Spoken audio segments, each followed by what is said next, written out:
Jangan duduk dulu Dek Niken. Jangan duduk dulu. Kepengen nanu. Jangan duduk. Sinden semua. Sinden semua jumeneng. Sinden semua jumeneng. Jumeneng ke depan. Nah, jumeneng kabeh. Dek Niken depan dhewe mandu jogete. Depan dhewe kok pengen junggo apa piye? Ya mesti kei jarak. Dadi Dek Niken sing mandu gerak.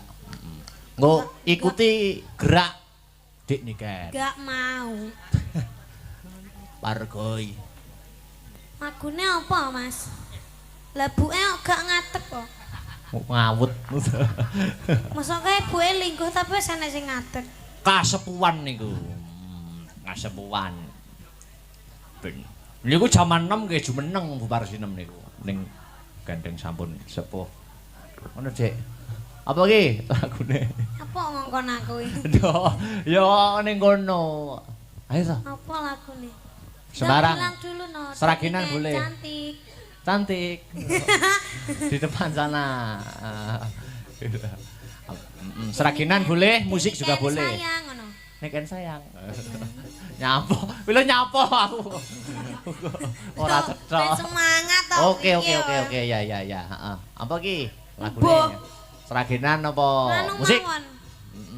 Dangdut ular kambang mawon. Oh ya. Ular kambang dipargoine ngono kan. Enak. Becek apa? Terus sing yoso ini kono kucluk. Apa? Nek pargoi-pargoi lho Mas. Apa ki musik biar berarti musik. Ya no musik. Napa Mbak? Mbak napa? Soto, rawon, kroto, napa? Apa? Loh. Lah kok malah takon aku mulai lho aku ki kok. Sanes apa gamelan ninggal katresnan. Sanes kok panggah gamelan domongi sing neng kike lho. Kok ndak manut nyapu to jane. Ya sanes. Sanes. Mas wis catetanmu apa ae to jane? Kok rasaku lagu apa panggah kuwi. Lah malah cucur bawuk ngene aja. Catetanmu kuwi lho. Pak Wi walike malah nyukur. Oh, ikan dalam kolam. Jangan Ah, dulu. iya cocok kuwi. Janganlah ikan ke wo. Tirukan Dik Niken ya nggo jagete. Halah nerokne aku lek kangelan. Bisa. Ikan dalam kolam Mas Tris ya. Iki Mas Arya melo lho Mas Arya. Oke, duduk semua dulu, duduk semua. Yo, kanggo penutup medley Agustusan. Ya. Penutup ngelatih. Oke. Medley disambung-sambung diwiwiti kok lancaran 45. Ya. Gugah rasa nasionalisme. Ya. Engko dilanjut lagu-lagu kemerdekaan ngono lho. Nggih. Pun siap? Yuk, buka saka tenor. Yuk.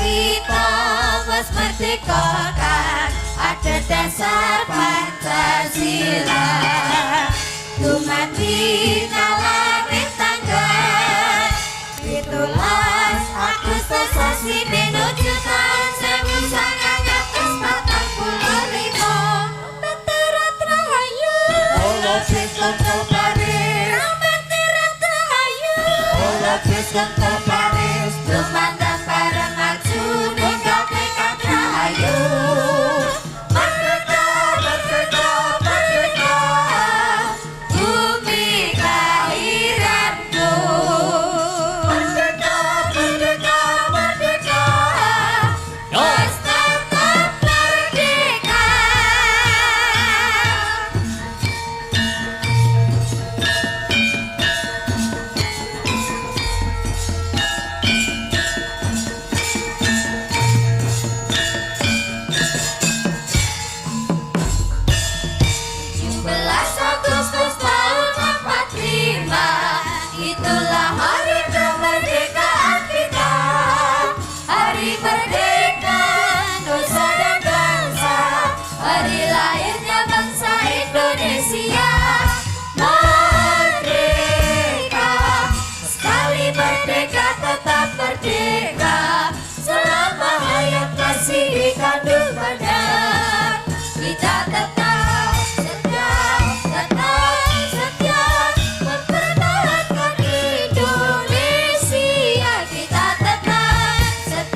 Diniken terima kasih nggih. Diniken. Terima kasih nggih. Tuku tahu di Kediri bila ada waktu kita bertemu kembali ya. Wis, yuk nutuk lakon Malik Slendro ya. Raja Suya, heeh. Ditutukne Mas. Yo, ayo.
Angin amit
Dados niki mengke para Pandhawa badhe nganakaken wujudipun sesaji Raja Suya, Gus. Iya Kakang Semar. Kabar wis mebar pawarta wis warata. Yen to para Pandhawa bakal ngadani upacara syukur kunjuk marang purbaning Gusti kang kawekas. Dene syarate kang cacah ana 3 wis dikawuningani dening para Pandhawa. Dina sak mengko Harjuna Kakang Mas Werkudara dalasan Kaka Prabu ing Dwarawati tinang gendah ngupadi syarat angka 3 ya kuwi tumbal Ratu Angkara Murka. Mula dina sak mengko Panakawan ayo ndak kanthi tumuju aning Praja Magoda kanggo srana hanjangkepi syarat sarana lumadining sesaji Raja Suya iki Kakang. Sumangga kula dherekaken, Gus.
Miyat langening kalang iwan aglar pandamun sar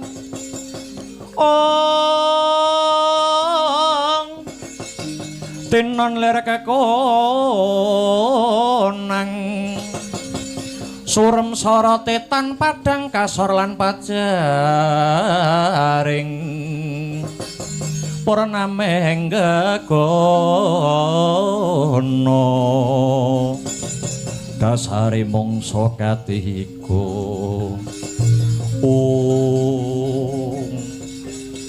Werkudara lan Janaka mandhek luwih dhisik ya Di. Aku lan Siadi sakloron wis tumekan aning tapel wates negara Magoda. Ana ngarep iki ana wujuding gunung kang ingaranan Gunung Setyaka. Nanging ing kene sing tak rembug dudu perkara gununge nanging sawangen ana dhuwuring gunung kae ana tambur kae jenenge tambur Kyai Gurnita. Apa tambur Kyai Gurnita mau bebayani mangkene ya Di, sapa wae kang wani mlebu ana negara Magoda waton wong kuwi saka njaban rangkah tambur kae bakale muni dhewe tanpa tinabuh Werkudara. Kok iso mangkono larah-larahe kepiye? Mbiyen negara kene aratune jejuluk Prabu Bryudrata. Prabu Bryudrata kagungan garwa loro kang sesilih Retnadi lan Retnadati. 10 taun anggone omah-omah nanging durung pinaringan putra. Bingung bilung-lungan penggalihe Prabu Bryudrata wekasan mentar saka Praja Magoda. Saperlu teteki Brata mapan ana madyaning alas. Saka wanter ngenya Semedi tumedhak dewa saka kayangan Sidik pangudal-udal pukulun Bathara Narada. Maringi wujuding woh-wohan saka kahyangan kang denarani pelem pertangga jiwa. Karepe para Jawata pelem mau kena kinarya sarana garwane Prabu Bryudrata bisa anggarbini. saka bombonge Prabu Briyudrata awit wis pinaringan pituduh tanpa pamit berabat bali ana negarane Magoda. Sakwise tekan negara Magoda, Prabu Briyudrata wis dinteni kelawan garwane sakloron. Kasare wis ditinggal sewulan, kena kanggo titikan wong wedok nek ditinggal sing lanang kesuwen, rasane kangen terus ning awak ya rasane gatel kabeh. Ngerti sing lanang bojo loro ngenteni ndek ngarep lawang, sijine lawang sisih kiwa, sijine lawang sisih tengen. Ngono rita nganggo daster, jero daster blas ra gawe apa-apa lho. Monggo dastere semrawang ngono kae. Gek semune rada digrujuk banyu ngono.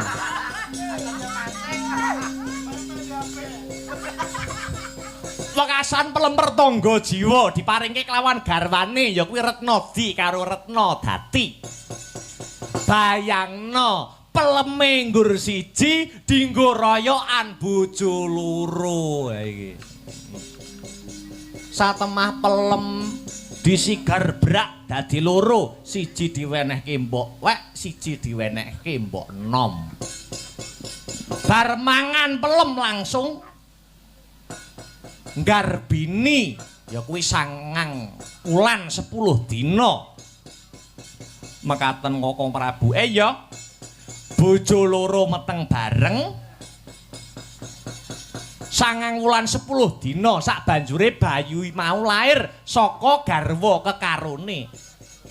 Nanging wujute separo-separo ora sak lumrahe manungsa. Rumangsa lingsem utawa isin rasane Prabu Briyudrata. Ing ngatasé Ratu Gung Binetara duweni anak sing wujute separo-separo.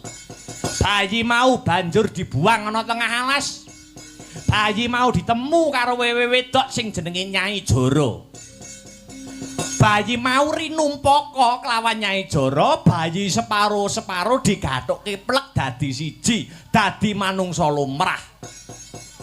Njur karo Nyai Jara, bayi mau diparingi tetenger, Jaka Slewah ya Jara Sanda. Wiwit cilik Jara Sanda ora tau srawung karo menungsa, ning srawunge karo bangsaning Satuwana. Sima, Banteng, Srenggala lan sak panunggalane. Mula ora mokal patrape Jara Sanda kae wengis amarga wiwit cilik srawunge mung karo kewan. Nuju sawijining dina Jara Sanda mau takon karo Nyai Jara, "Mbok, sak temene iki wong tuaku sapa?" Diwangsuli karo Nyai Jara, "Kowe kuwi anake Prabu Briyudrata, Ratu Negara Magoda, nanging kowe dibuang ana alas kene." Krungu dedongenane Nyai Jara muntap si Jara Sanda. Nganti nglabrak tumuju ning negara Magoda. Ketemu karo bapakne. Jara Sanda ora gelem nyembah, ora gelem basa, malah ngangkat wujuding pedang ligan. Dase bapake dibabat nganti tugetel mati Prabu Briyudrata. Ora tekan semono. Kulite bapake dibeset-beset, kulite dadekke tambur, ya dadene tambur Kyai Gurnita kae. Mula yen ana pawongan sing liwat sak kiwa tengening kene tambur kae muni dhewe. Upama bisa tata jalma manungsa, Prabu Briyudrata kae kepengin sampurna nyawane. Amarga sukmane isih nglambrang durung bisa bali marang mula-mulanira. Lah lajeng kados pundi sarananipun supados Prabu Briyudrata saged kasampurnakaken suksmanipun Ka Prabu? Janaka saged sanget boten negakaken panandhangipun Prabu Briyudrata kula wau Ka Prabu. Tibanana jemparing jebolen tambur kae. Kareben sampurna manjing ana kasuwargan jati sukmane Prabu Briyudrata.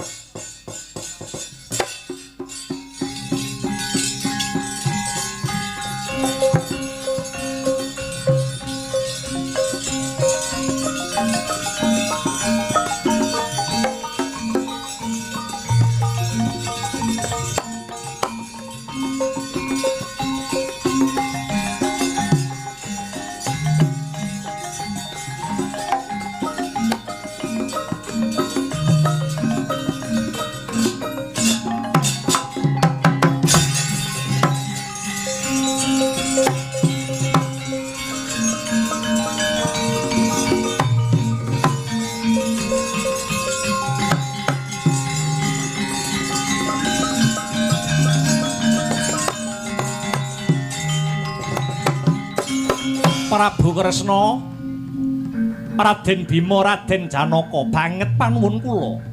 Pranyata paduka pepethinganing satriya awit saged ngentas panandhang kula.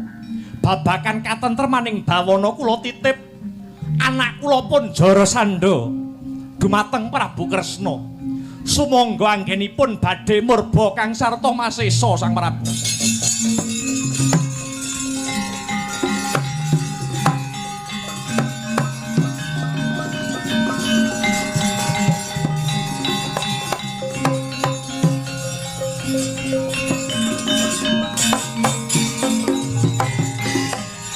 Sampun sampurna sukmanipun Prabu Briyudrata. Ya Dimas, ayo enggal nutuke laku. Sadurunge mbacut, si Adi Saklara entak kanthi anamur laku dadi Brahmana. Amarga sak wengis-wengise Jarasandha isih ana becike. Ya kuwi ngajeni marang sipating Brahmana. Pun Kakang bakal salin tetenger ya kuwi peparab Begawan Kesawa. Aku uga salin jeneng peparab Begawan Jayalaga. Kula peparab Begawan Kumbang ali-ali. Bagus. Ayo enggal lono lumaku.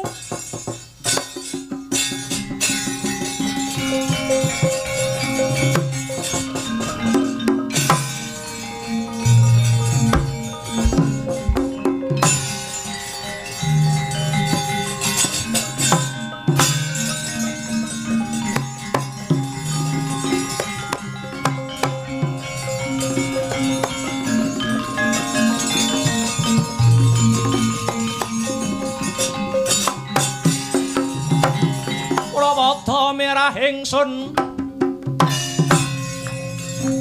prehaten was pakumicil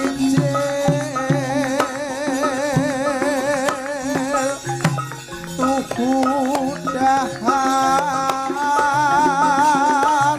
tanpa karya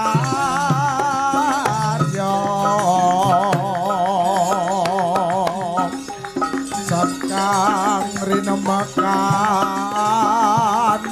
Gusti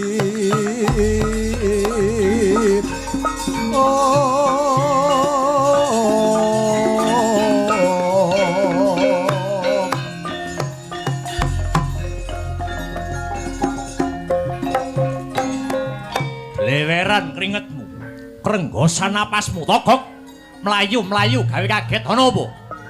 Unjuk uning ngasinuwun sajroning perang gegemburan Prabu Amsa dalah Prabu Dimbaka dipun pejahi kaliyan Ratu Mandura Prabu Baladewa lan panenggak Pandhawa pun Werkudara sinuwun. Iblis lalat.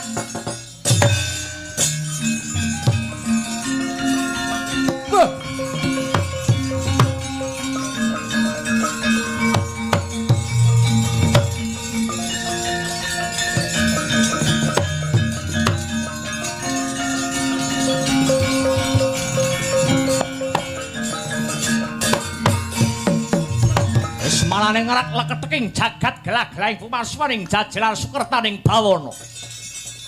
Kakuwatan satria tanah Jarakna sinangga gampang.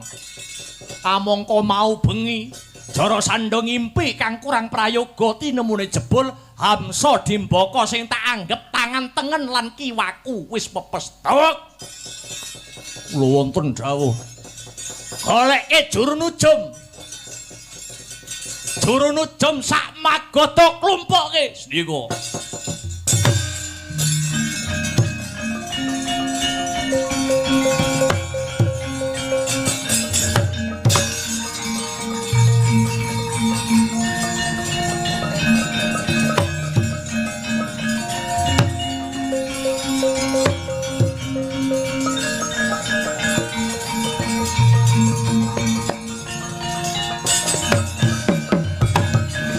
Juru nujum iki. Nggih. Jenengmu sapa? Nami kula pun Begawan Amonggati. Amonggati. Nggih. Coba werdekno apa sing dadi pasupenaning Jarasandha. Paduka nyupena menapa Sang Prabu. Aku ngimpi yen to negara Magadha kene ketaman banjir bandang. lan ringin sak kembaran sing rungkat saka oyote. Kabeh pangimpenku mau werdine apa amung gati. Banjir bandang ingkang anempuh punika merdekaken menawi negara Magoda badhe kedatengan mengsah. Lan ringin sak kembaran ingkang sol saking oyote punika mengku werdi kamukten kang sarta kawibawan paduka badhe rebah badhe rubuh. Mila paduka ingkang ngati-ngati kedah ingkang eling lan waspada Prabu Jarasandha dikon merdeke malah mecang kaya wong kerang bangsat.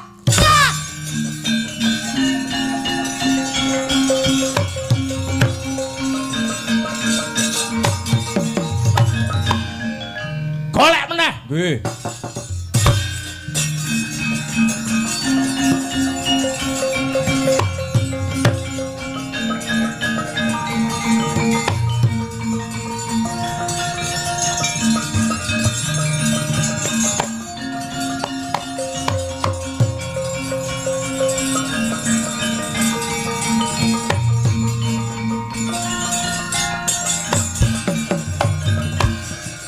Sapa iki?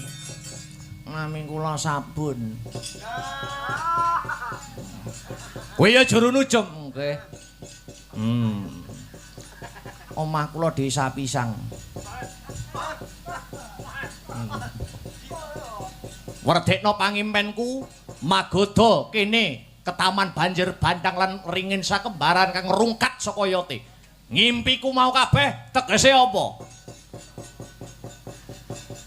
Kula jarwani pangimpen paduka menika mengku werdi mbok menawi umur utawi yuswa panjenengan namung kantun sak siliring bawang paduka kedah tata iki ya padha wae.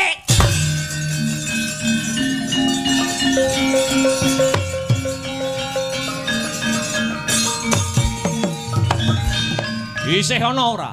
Pun telas. Golek neh, ora golek ora biabat gulumu kowe.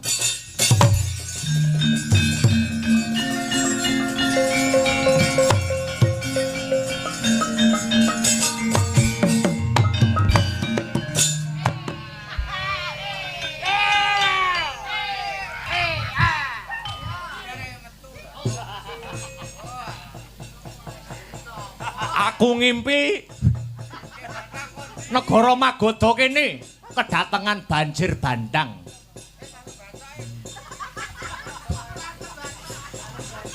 Ringin loro sakembaran rubuh merga kesempyok banjir bandang. Kuwi tegese apa jero nujum?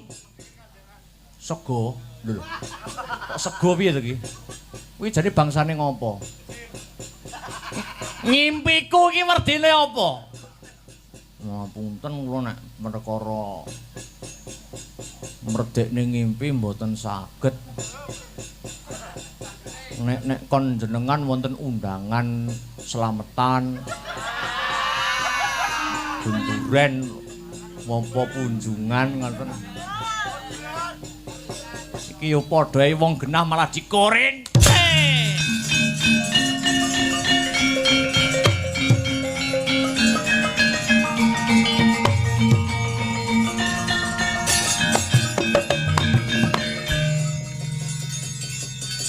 Piye?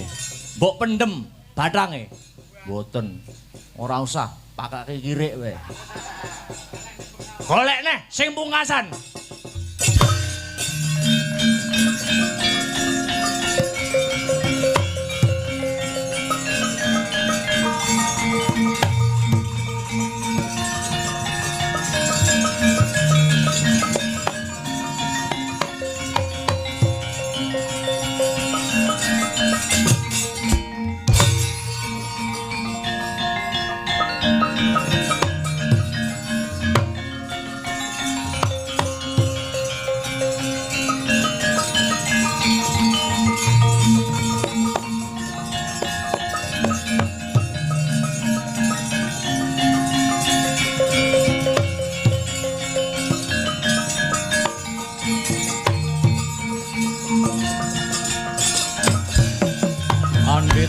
Karya wangsit pindha kumbang ajaping tawang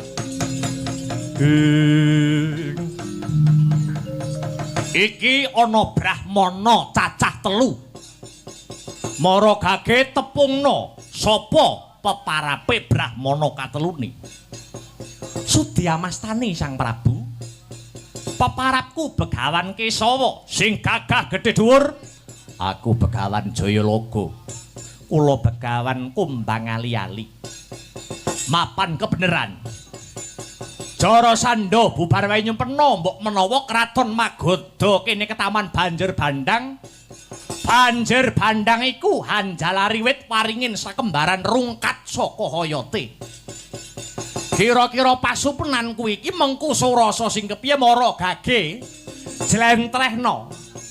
jlentrehna tanpa rasa rigoh lan pegewuh panemban sumrupa Sang Prabu Banjir Bandang mengku werdi bebaya paringin sakembaran kang ambruk mratelakake adeking Nalendra mila Sang Prabu mumpung dereng kedlarung monggo kula kanthi manembah manungku puja mring purbaning kang kawasa nyuwun sewu paduka Sang Prabu ingkang badhe ngadani wujuding sesaji Kalaludra nyembelih ratu cacah 100 negara kula aturi murungaken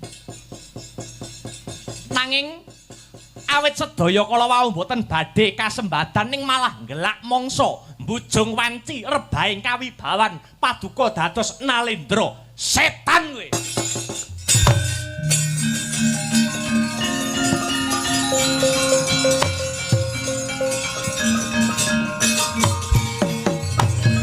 kowe arep jlentrehke pangimpenku monggo ning aja pisan-pisan kowe nyenggol babakan Kalaludra merga kuwi kapitayanku tresmak bathok mata mlorok ora ndedelok jebul yen mungu gemi kapitayanmu babar pisan ora nglandhepke kawaskitanmu Jarasandha sejatine aku dudu brahmana aku Ratu Ndwarawati Prabu Kresna pamonging Pandhawa dene ana mburiku iki panenggak Pandhawa Werkudara lan panengah Pandhawa Si Arjuna ayo arep apa kowe ya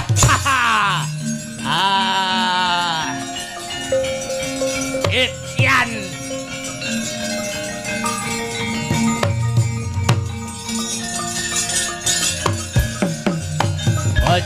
bojleng iblis laknat padha kekucekan iwak kecemplung wuwu tangeh pisaning mlayu ayo keroyokan Jarasandha ora watak satriya tanah Jawa main keroyokan pilihan siji ngantarane wong 3 iki sing gedhe dhuwur kon ngadepi aku Werkudara kowe sing dipilih Yayi metu tak blingkat nyawane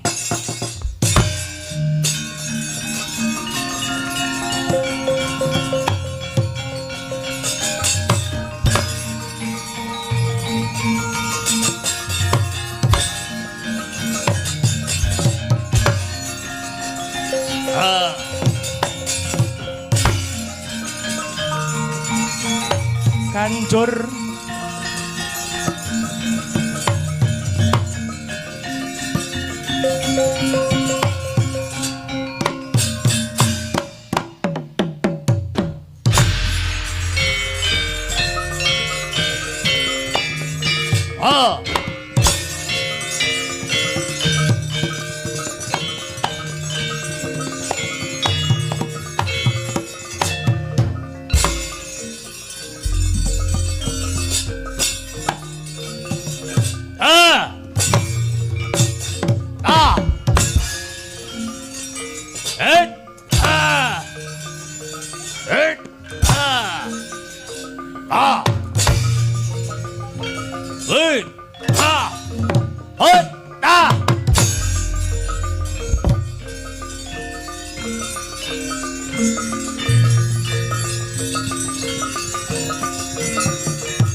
Yayi.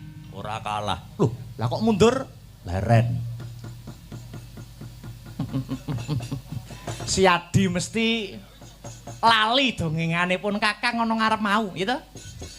Jara Sanda linahirake lantaran sigaran pelemper tangga jiwa. Sandangan sing pating gedubel kae kanggo nutupi pengapesane. Yen si Adi tanggap apa sing tak kandhake iki tak kira ora perlu ngentekke tenaga anggonmu ngrampungke si Jara Sanda kae.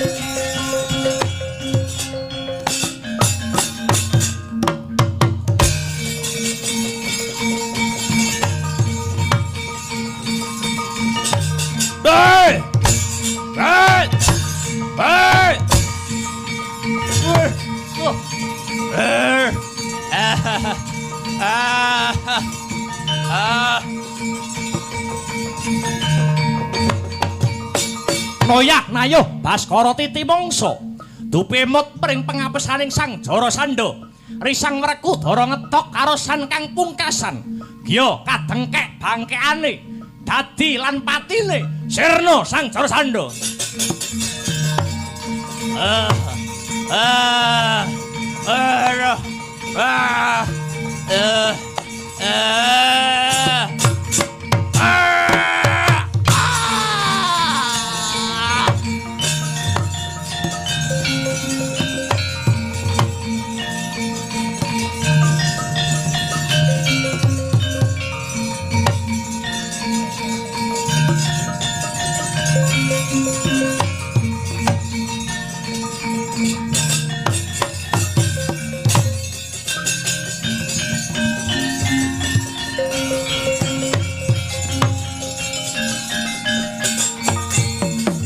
Dino karata mredar tamtu tantuning utama titi sagugure Jara Sanda nom-noman kang sumusul nyedhaki kunarapane Jara Sanda kowe sapa Kisanak? Kula putranipun Prabu Jara Sanda nami kula pun Jayatsena. Kowe arep bebela patine wong tuamu babar pisan mboten. Kados sampun sak terpipun Kanjeng Rama Prabu Jara Sanda nampi karma ingkang kados mekaten. Sayektosipun boten kirang-kirang anggen kula suka pemut nanging Kanjeng Rama boten dhahar atur kula. Syukur kalamun kowe ngerti marang kaluputane wong tuamu. Magoda kene dadekno kamuktenmu magoda kene. Wiwitana nandur bebuden kang rahayu. Ngestokaken dawuh sinuwun. Luwarana Ratu 97. Sajroning pakunjaran sandangana sandangan sing becik krana bakal sun kanthi marang Praja Ngamarta ngadani sesaji Raja Suya. Nok-nok dhateng Sendika Dara, piye? Ayo enggal bali ana praja. Lewat tepining lepen tempuran kang bening tirtane Werkudara. Ngestokke dawuh Kresna Kakang. Gumeling siji cengkoling cakune kurang ramang mangungi martandane wancine wis kakatenjang intang panjerina mencorang ngemangajak ekrojan mayu tumandan makasya.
Putu Prabu.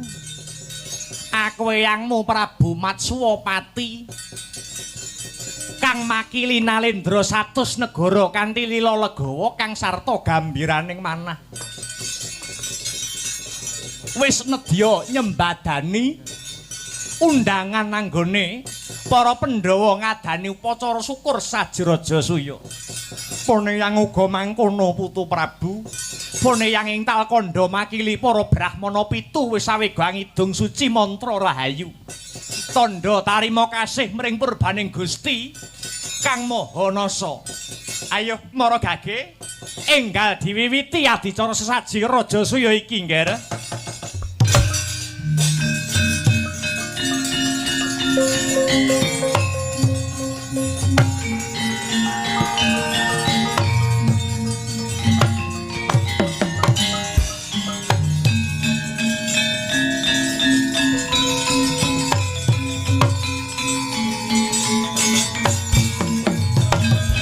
Purwa Madya Wasana.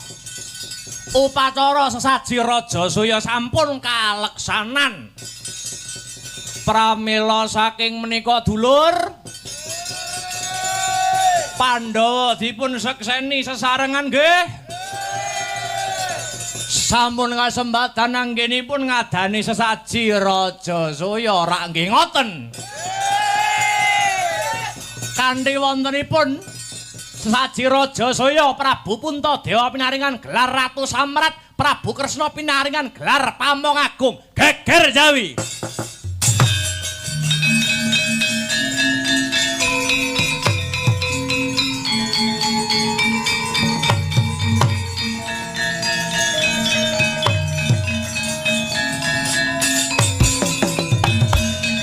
Dipun tepangaken kula Ratu Cedi Prabu Supala. Kula mboten sarujuk wontenipun sesaji Raja Suya menika. Prabu Puntadewa diparingi gelar Ratu Samrat, Ratu Agung. Sing agung niku napane? Ratu kelemar-kelemar kaya laler apa maneh Prabu Kresna. Dinobatke dadi Pamong Agung. Wah, saya gembelo ndase. Kresna kok Pamong Agung, mantan maling, mantan gento, dikira Supala ora ngerti sejarahe Ratu Ndwarawati. Begal rampok kecu titir kidul Narayana, titir lor malinge ya Narayana. Kaya ngono kok Pamong Agung. Yen aku kon ngajeni Kresna Supala kabotan. Ning yen kon ngidak-idak ndase Ratu Ndwarawati, tak warai carane.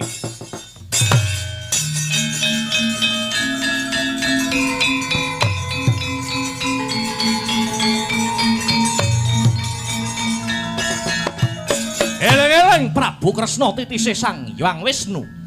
Ora rengu ning malah gumuyu jroning kalbu. Mireng sumbaring risang Supala. Eseming lati Ratu Ndwarawati mahanane murep ponang Jaja. Ndadak sakala Kyai Cakra Baskara ingkang mubeng seser dasare sak klapa gedene. Medal saking telenging Jaja sigara lumayang ngener marang janggane Sang Supala. Amung sagebyaring tatpit Punang Cakra wis mungkasi gesanging Sang Supala. Katingal tugel tel sirah gumlundung aning Jrambah.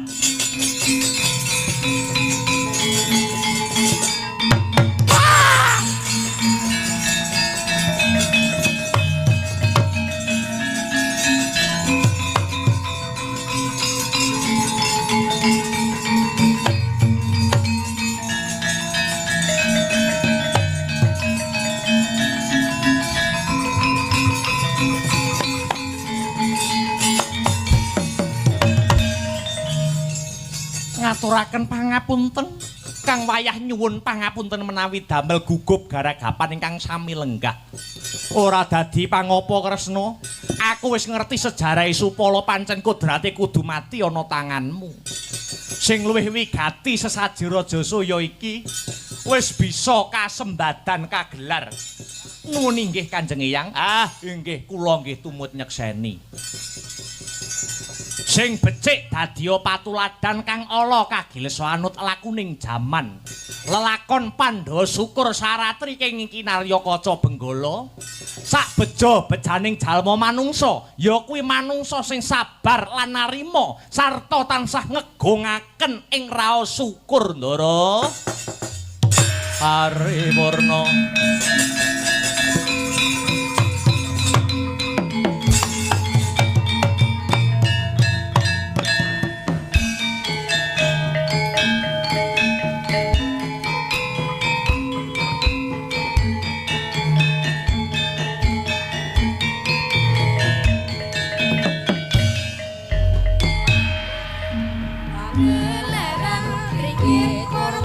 Anyarita, bertutin luar lan